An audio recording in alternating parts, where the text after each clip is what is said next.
Edge of Fate is just around the corner, and if you want to crush the campaign and speed through those early activities, you'll need a solid build for day 1. I've put together my personal starting builds for Titan, Hunter, and Warlock based on how they perform in the current sandbox and what we know about early progression. These are clean, reliable builds with exotics and setups you can use right away. No gimmicks. So if you're excited, please like, subscribe, and comment. And I'm super excited to help you guys and have you not lost on day 1, asking yourself, what the hell do I do in the new DLC? So let's jump right into it. Starting off with my favorite as a Titan main, Strand Titan. Amazing, amazing, amazing. Has always been good. And is it getting better in the Edge of Fate? Yes, I'm gonna say yes, thanks to a couple artifacts, which will probably pop up on the screen here, which heavily benefits Strand users, but that's not the only reason why. I mean, this is the only build in the game that gives you an aspect that provides mobile healing and increased melee damage. And if you haven't guessed, it's Banner of War being our first aspect on Strand Titan, and pairing that with Into the Fray, where destroying a tangle or casting your super grants Woven Mail allows us to be super dominant, have that survivability, and I'm very confident that this will continue to dominate in the Edge of Fate, especially for the first half of the year. Pairing that with our grapple, so we can constantly, melee and frenzy blade to damage and continue to melee and create tangles. You can probably guess what our exotic is going to be here. Exotic of choice is Synthoceps, and it's nothing fancy. All in all, it's just going to make our melee damage be very, very powerful, and especially single target melee damage, which can stack, etc., etc. And with all the changes coming in Edge of Fate, it's only going to get better. So what's left is our fragments. We have our Thread of Fury, where damaging targets with a tangle grants melee energy. We have Thread of Generation, where dealing damage generates grenade energy.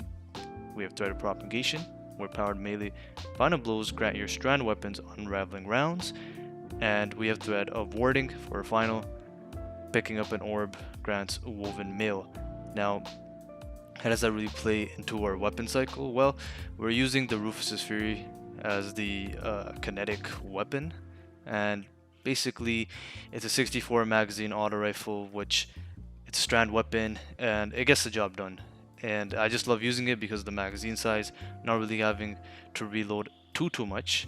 And but the main thing, if I'm being honest here, is the aberrant action. We all know how good rocket assisted frame sidearms are, so mine, I have heal clip and incandescent just for that extra survivability. However, there are more roles you can go for if you want to do increased damage with the weapon. It's already broken enough, I don't really care, and so it gets the job done.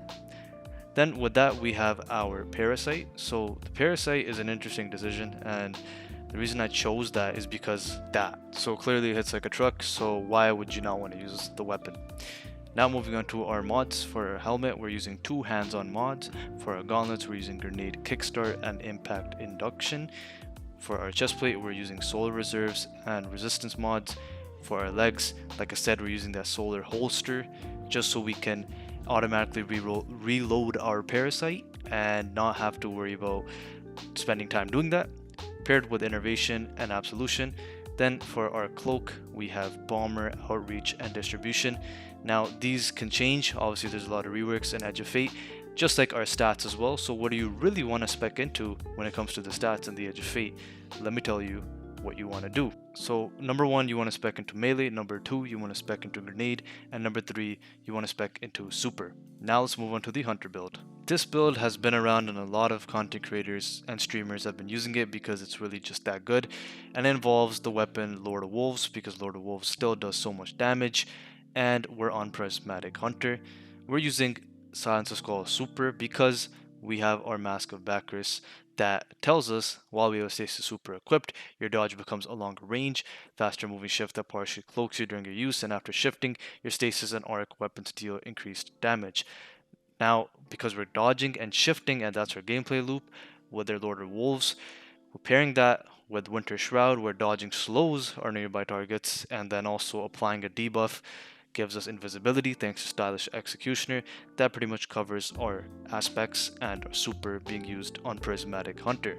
And yes, we are on Prismatic Hunter if you haven't guessed by now, using our Threaded Spike Strand Melee for another debuff, and then our grapple, because grapples are fun and they're only going to get better, so why not? And yeah, that makes up for all those.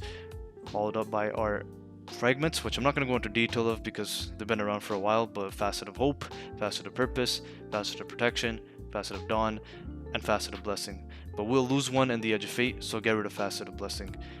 In terms of what you want to spec into for our stats, you want to spec into Recovery, which is going to become class, so spamming dodges more, and then you want to spec into Strength, which is going to be melee, followed up by Intellect, which is going to be super, and then for the fourth one, you actually want to go into Mobility for weapons. Speaking of weapons, you can pair any weapons with the Lord of Wolves, just have the Lord of Wolves on. That's why I love this build, there's so much freedom of choice. Keep that in mind and you'll be good. Finishing it off with our armor mods. For our helmet, we're using the Solar Siphon, Special Ammo Finder. Then for our gauntlets, we have Heavy Handed and Impact Induction. For our chest armor, just use resistance mods, whatever you need. For our leg armor, Innervation, Recuperation, and Solar Weapon Surge for more Lord of Wolves damage, because who doesn't love that? And then we have Special Finisher, Proximity Ward, and Powerful Attraction for our cloak. That is pretty much the Hunter build. Don't need to really go into detail of it. You've seen the gameplay, go try it out, have fun. Finally, we have the Warlock, which is honestly probably going to be the best out of all of these if the changes are what they seem to be, because you can just become a wizard as warlocks are meant to be, spamming your grenades, spamming your melee, spamming your rift, and shooting from range and having that edge in the Edge of Fate. Haha, get it? This build is easily just like the best one in my opinion, and this is thanks to Prismatic Warlock. And yep, we are using a class item with Spirit of Inmost Light, where using an ability empowers the other two abilities, and Spirit of Starfire, where empowered weapon damage recharges grenades. So the gameplay loop is so easy. You put down your Empowering Rift and you shoot. While you're shooting, you're getting your grenade energy back. As you can see in these clips, getting it back very, very fast. Use the grenades, use the melee, and just literally repeat. So easy to follow, and that's the objective with this build, and that's why I have it here for you guys. So with their super, we are using Needle Storm because it's just threadlings, and honestly the cooldown is low, it's very easy to use, and it just allows you to spam more status effects. That's why it's a wizard build, I like to call it, because you're just spamming a bunch of status effects. But there is some synergy with Void, as we are using Pocket Singularity for Void melee.